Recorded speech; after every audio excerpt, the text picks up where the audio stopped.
The Whispering Woods.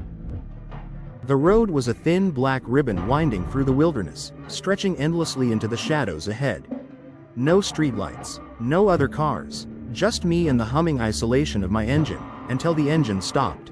It wasn't gradual, no sputtering, no warning. Just silence, dead silence. I coasted to a stop, rolling onto the gravel shoulder. Outside, the trees loomed tall and skeletal, their branches clawing at the sky like bony fingers. The air was heavy, suffused with the damp chill of a night that seemed to breathe on my neck. I popped the hood and stepped out, muttering curses as the gravel crunched under my boots. A cold wind sliced through my jacket, sending a shiver that rattled my ribs. The engine glared at me like a gutted beast, lifeless and incomprehensible. I fiddled with wires and tapped at the battery, but it might as well have been sorcery for all the good it did. The road behind me was empty, and my phone? Dead, no service, no bars, just the endless spin of a loading wheel. Then I saw it. A faint orange glow between the trees, flickering like a campfire or a lantern. Relief washed over me. Maybe there was someone nearby. Someone who could help. I grabbed my flashlight from the glove compartment and stepped into the woods. The forest swallowed me. The darkness seemed alive here, thick and pulsating with whispers of wind that didn't quite sound natural. My flashlight beam danced across gnarled roots and moss-covered trunks, but every step felt heavier, like the earth itself wanted to pull me down. The light was further than it seemed. Always just ahead, always out of reach, and then, without warning, it vanished. I stopped, turned in a slow circle. The forest was darker now, the trees pressing closer, their shadows like jagged teeth. The air was colder too, and the silence had changed. No rustling leaves, no chirping crickets, just my breathing, loud and ragged. That's when I heard it. A soft crunch. Something was moving behind me. I whipped around, shining my flashlight into the trees. Nothing, just endless blackness. But the sound came again, closer this time. A deliberate step, then another. Hello? My voice cracked as it left my throat, trembling in the cold void. No response, just the creeping realization that I wasn't alone. I turned back toward the road, or at least where I thought the road was. Every direction looked the same now, twisting trees and suffocating darkness. I walked faster, nearly tripping on roots, my flashlight beam jittering wildly. Then I saw it, a figure, standing perfectly still about 20 feet away, half hidden behind a tree. It wasn't facing me, its head was tilted slightly, listening. I froze, my breath caught in my chest. And then, it moved. The figure stepped into the light of my flashlight, but something about its movement was wrong. It didn't walk, it sort of slid, as if its legs barely bent at the knees. My hand shook, the beam wobbling and casting warped shadows around the figure. Hey, my voice cracked again. I swallowed hard and steadied my grip on the flashlight. I'm lost. My car broke down. Can you help me? No response. The figure tilted its head to the other side, almost curiously. The light hit its face, or what should have been a face.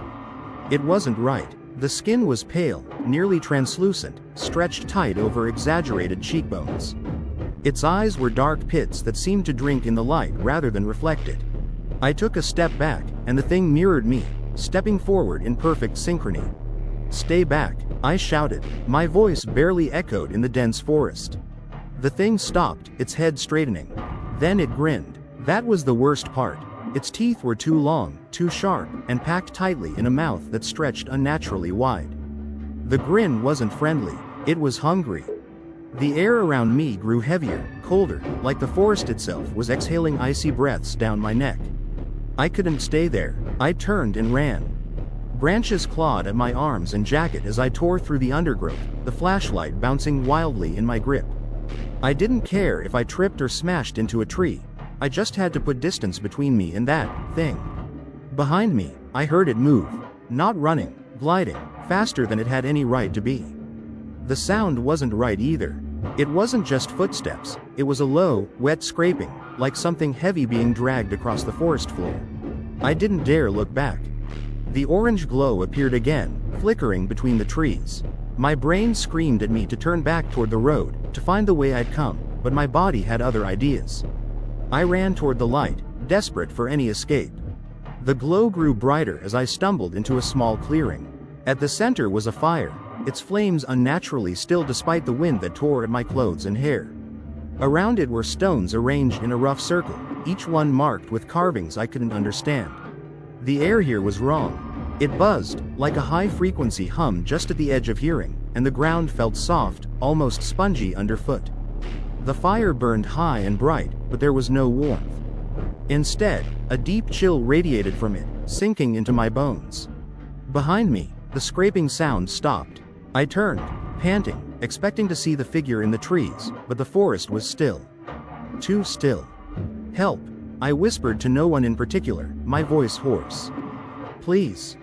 A deep, guttural laugh rumbled from the darkness. Not behind me, not in front of me. It came from all around, as if the forest itself was mocking me. The laugh grew louder, mingling with the high-pitched hum until it was unbearable.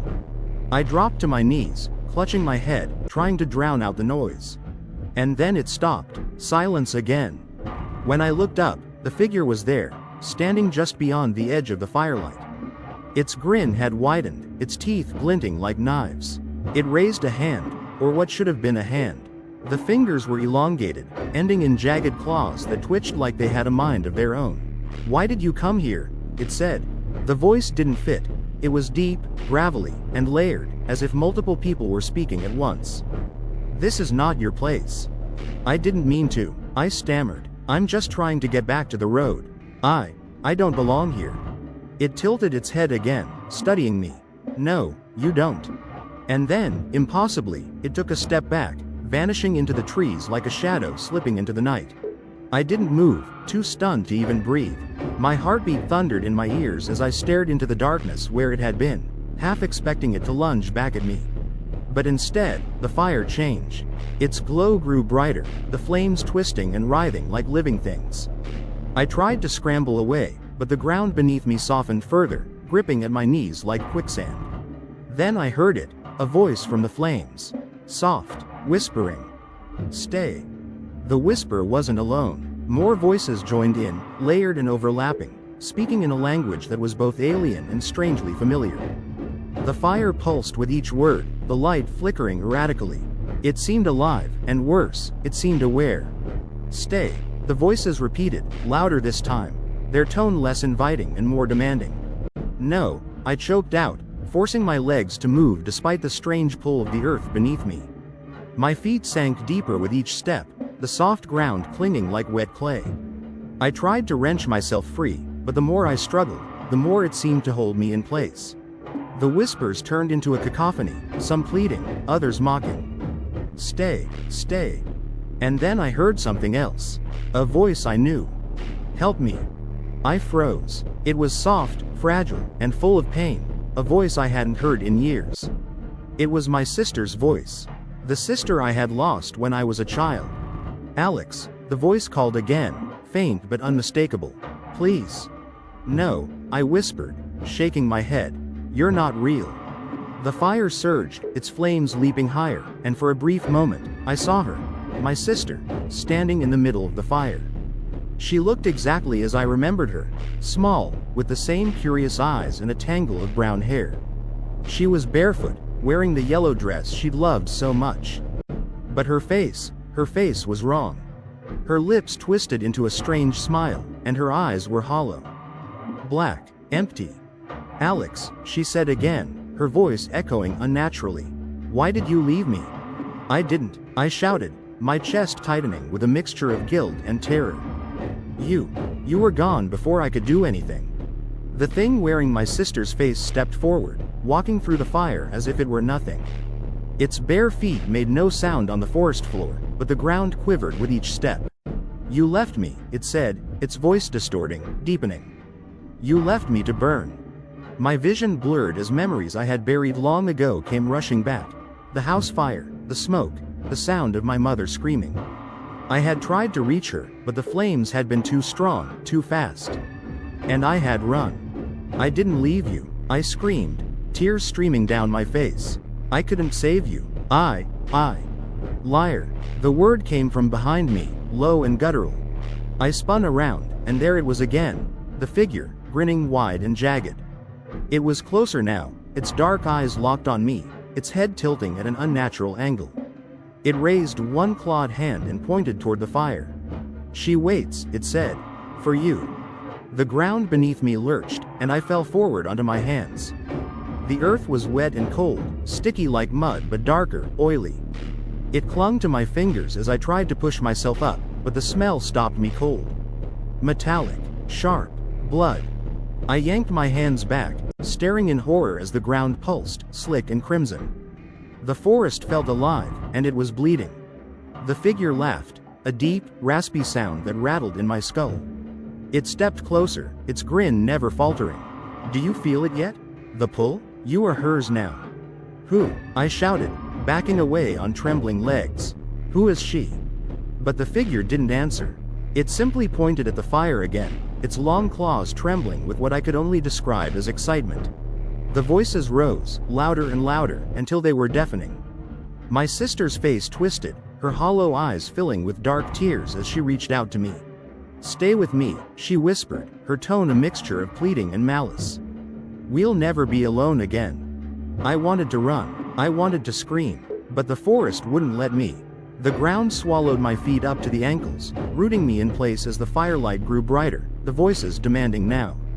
"Stay, stay, stay." The figure was beside me in an instant, its cold, clawed hand gripping my shoulder. "Do you see now?" it hissed, leaning in so close I could feel its breath. "You were always meant to stay." And as the fire's light dimmed, replaced by an overwhelming darkness, I realized with cold certainty, there was no escape. The fire's light flickered once, twice, and then vanished entirely, leaving me in a suffocating abyss.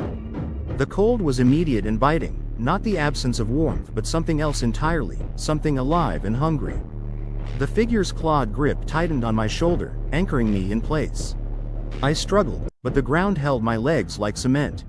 "Let me go," I screamed, my voice swallowed by the oppressive dark.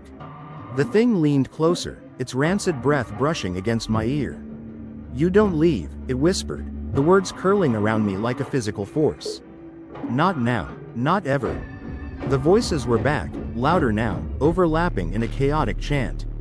Their words were incomprehensible, but their meaning seeped into me like poison. "Stay." The message was clear. Then came the pulling. It started in my chest, a deep, aching sensation, as if something inside me was being unraveled. My breath hitched as the pull grew stronger, spreading to my limbs and digging into my mind. "No," I gasped, clutching at my chest. "No, no, no." The ground beneath me heaved like a living thing, and I was sinking deeper, the blood-soaked earth climbing up my legs. My flashlight lay on the ground a few feet away, its weak beam cutting through the black, but the light only revealed more of the bleeding earth. It pulsed like a heartbeat, as if the forest itself were alive. And then, through the dark, a new sound emerged. It was faint at first, like the rustling of leaves, but it grew louder, sharper, until it became clear. Footsteps. Slow, deliberate, and impossibly heavy. The figure turned its head toward the sound, its grin faltering for the first time. It released my shoulder and stepped back, blending into the shadows as if it had never been there. The footsteps stopped. For a moment, there was nothing. No voices, no movement, just an oppressive, suffocating silence. I craned my neck, straining to see through the dark, and then I saw it. A pair of eyes. Not hollow like the figures, but burning with a sickly yellow glow, glaring at me from the void. "Alex?" The voice was deep and resonant, shaking the very ground beneath me. It didn't whisper like the others. It commanded. "Who? Who are you?" I stammered, my voice trembling as the glow drew closer. "I am the root, the keeper, the beginning and the end." The words rumbled, each syllable like thunder in my chest. "You have entered my domain. You belong to me now." "No," I screamed, thrashing against the earth that held me. My hands clawed at the ground, but it only pulled me deeper, the blood climbing to my thighs, cold and thick. The glowing eyes stopped a few feet away, and for the first time, I saw it. A massive figure, hunched and twisted, its body covered in jagged, bark-like growths. It wasn't human. It wasn't even close. Its limbs were long and gnarled, its fingers ending in splintered claws that dragged against the ground as it moved. It leaned down, its face inches from mine, and I saw its mouth, a jagged maw filled with teeth that looked like broken shards of bone. When it spoke again, its voice was softer but no less terrifying. "Do you know what happens to those who wander too far from the light?" it asked.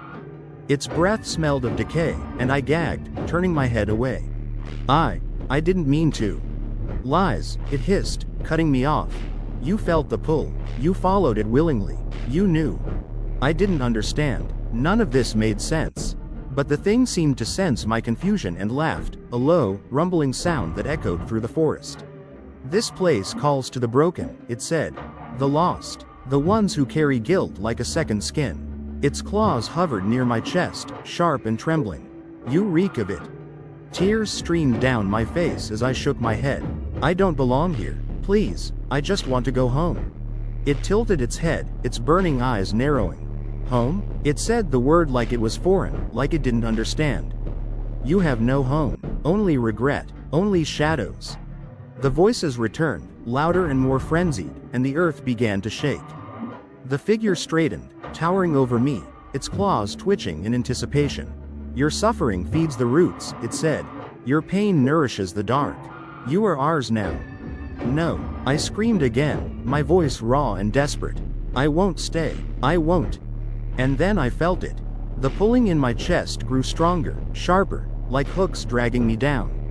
I looked down and saw something horrific, black roots, thick and glistening, bursting through the ground and wrapping around my legs, my arms, my torso. They were alive, writhing and pulsing, pulling me into the earth. The figure leaned closer, its jagged grin splitting wider. "There is no escape." The last thing I saw before the darkness claimed me completely was the fire igniting once more, its unnatural glow reflecting in the creature's burning eyes. And then, I was gone. The darkness didn't consume me all at once. It was gradual, like sinking into cold water, inch by inch, until the surface was too far to reach. My breath caught in my chest, my lungs desperate for air, but there was none.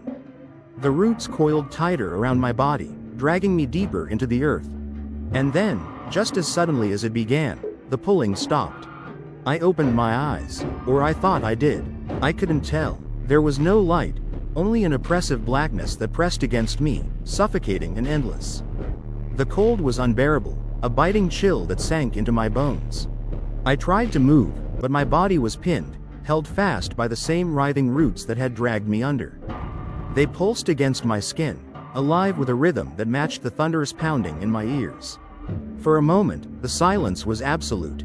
Then, from somewhere far off, I heard it again, the whispers. "Alex?" The voice was faint, like a dying echo. It didn't sound like the monstrous thing that had claimed me. It was softer, familiar. My sister's voice. "Help me," it said, tinged with desperation. I thrashed against the roots, ignoring the pain as they bit into my skin. "Where are you?" I shouted, my voice breaking. The whispers faded, replaced by something else, a sound like rushing water, distant at first but growing louder. The darkness began to shift, shadows rippling like waves. And then, the ground beneath me gave way.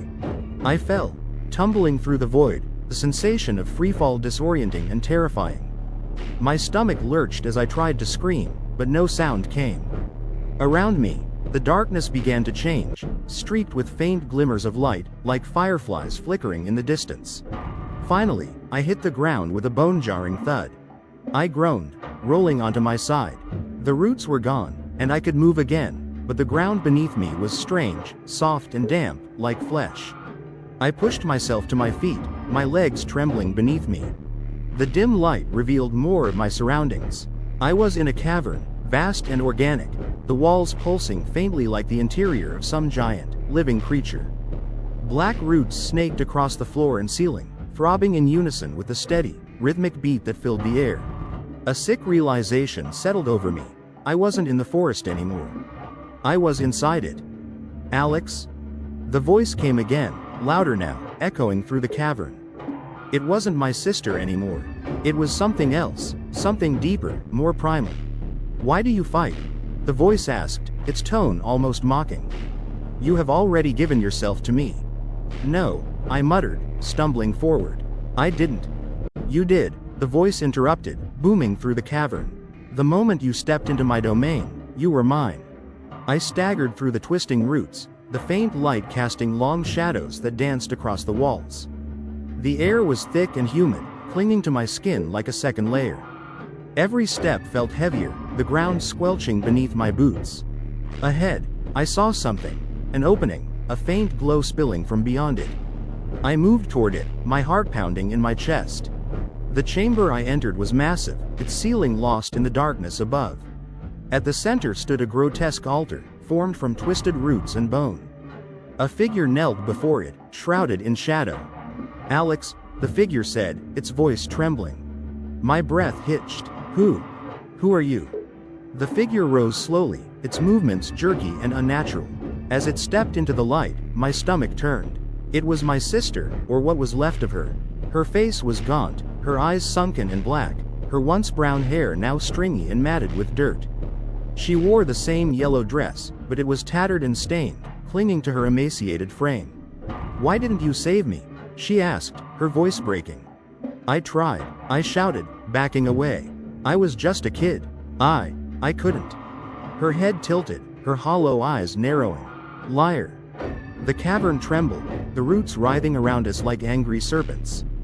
The altar began to glow, a sickly green light radiating from its center. My sister, or whatever was wearing her face, stepped closer, her movements quick and erratic. "You left me," she hissed, her voice layered now, deeper and inhuman. "You left us all." The ground beneath me buckled, and I fell to my knees. The roots coiled around me again, dragging me toward the altar. "No," I screamed, clawing at the ground. "This isn't real. You're not real." The thing that looked like my sister laughed, a high-pitched, grating sound that echoed through the cavern. "Real? What is real, Alex? Your guilt is real. Your failure is real. And now, so is your punishment." The altar's light grew blinding, filling the chamber with its sickly glow. The roots pulled me closer, their grip tightening around my chest and throat. My sister knelt beside me, her face inches from mine, her hollow eyes filled with malice. "You'll stay here," she whispered. "Forever." The roots dragged me closer to the altar, their cold, pulsing grip tightening like a vice. My body screamed in protest, but I couldn't fight anymore. The cavern's sickly glow dimmed and pulsed in time with the rhythmic thudding all around me, like a heartbeat. Mine, or this place's, I couldn't tell anymore. The thing wearing my sister's face crouched in front of me, her twisted grin spreading wider. "You've carried your guilt for so long, Alex," she said, her voice a mixture of mockery and pity. "It's time to let it go. Let it become part of the roots." "No," I whispered, shaking my head weakly.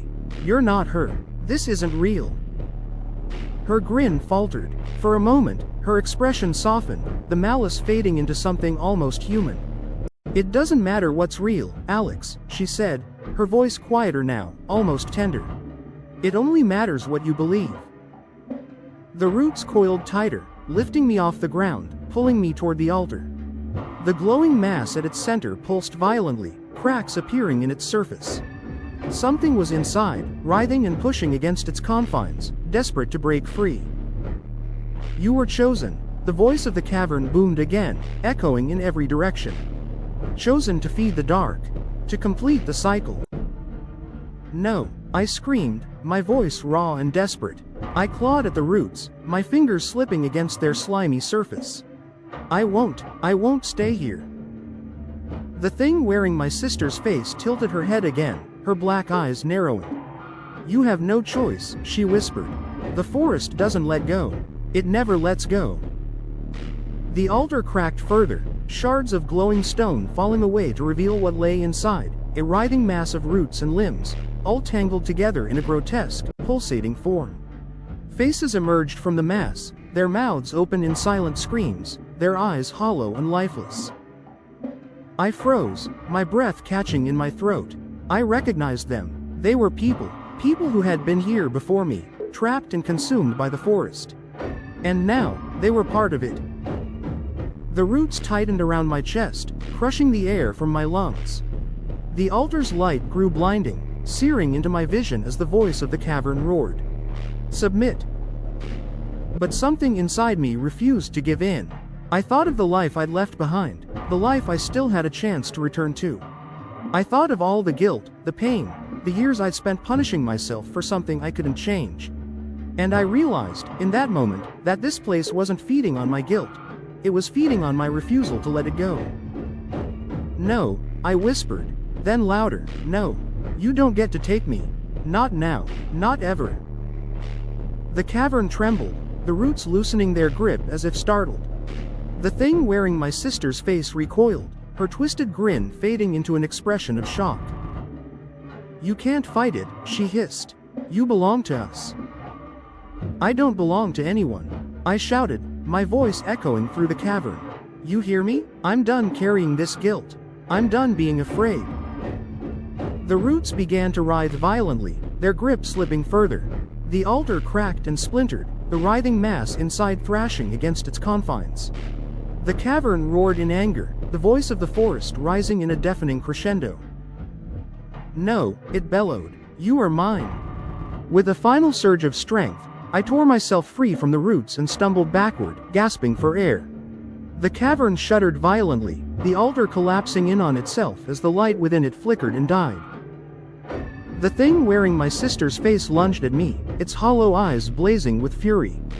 But I didn't flinch. You're not real, I said, my voice steady. And you never were. As the words left my mouth, the figure stopped, its form wavering like a mirage. Its face twisted, flickering between the image of my sister and something far more monstrous. And then, with a final, guttural scream, it dissolved into the darkness. The cavern began to collapse around me, the walls splitting and crumbling as the forest's voice faded into a low, defeated rumble. I ran, the ground shaking beneath my feet, the roots retreating into the earth as I stumbled toward the faint light of an opening in the distance. I burst through the opening and fell onto solid ground, gasping for air. The forest was quiet now, the trees still and lifeless. The orange glow was gone, replaced by the faint light of dawn breaking over the horizon. I looked back at the woods, half expecting the figure to emerge, but there was nothing, only silence. I stood there for a long moment, breathing in the crisp morning air, the weight of the night's events pressing heavy on my chest. I didn't understand what had happened, and maybe I never would. But one thing was clear. I had survived. As I turned and began the long walk back to the road, I felt a strange sense of peace. The forest might haunt me forever, its whispers lingering in the corners of my mind, but it no longer held me. I was free. Did you like the story? Like it, subscribe, and see you in the next video.